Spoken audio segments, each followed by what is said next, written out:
So what got you interested in the movie industry? Well, I was a reporter Yeah. and an editor, and I was kind of interested in everything, which I still am. Always just reading everything I can get my hands on, and that's how I get my movie ideas.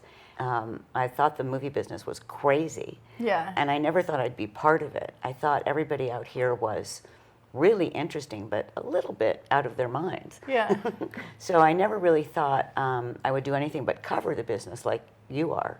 You talk about about a change in your new book, and you feel like there's been a really positive change for women kind of in the industry, it sounds like. Well, not necessarily a great change, to tell you the truth, for women's films, Okay. but a great change for women in the executive suites. Now, why is that? You'd think if women were in the executive suites, they'd make more women's films. Yeah. Right? And there'd be tons of romantic comedies and tons of movies starring women. But that's not the case up until the recession and the video collapse that came from piracy and from technology, right? Everybody being able to download movies was 50% of our profit margin. It was when they made up the profit and loss statements that greenlit movies, Yeah. all of that came from DVDs. So when that collapsed, the studios got frozen. Yeah. Just frozen. They didn't know how to greenlight a movie. Yeah. Unless it was Pirates of the Caribbean 3. Unless it was Harry Potter 4. Unless it was Fast and Furious 5. And they automatically knew that it was going to perform where?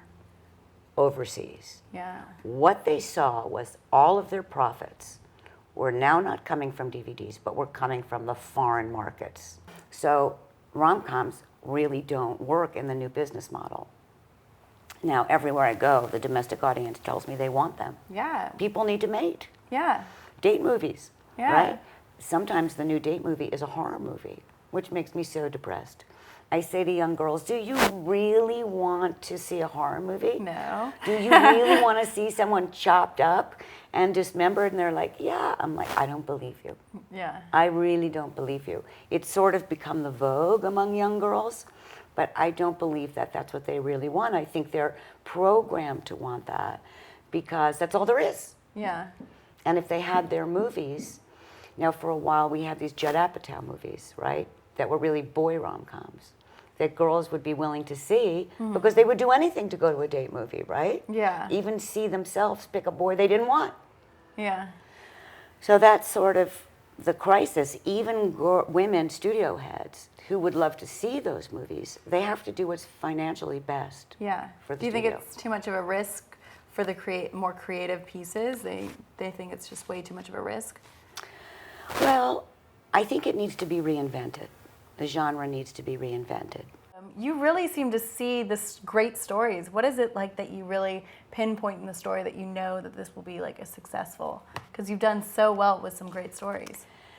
I guess it's really visceral. It's my gut. It's like, is there something in me that gets really excited, that can imagine other people getting really excited at something fresh, something new, or something just really emotional, something universal.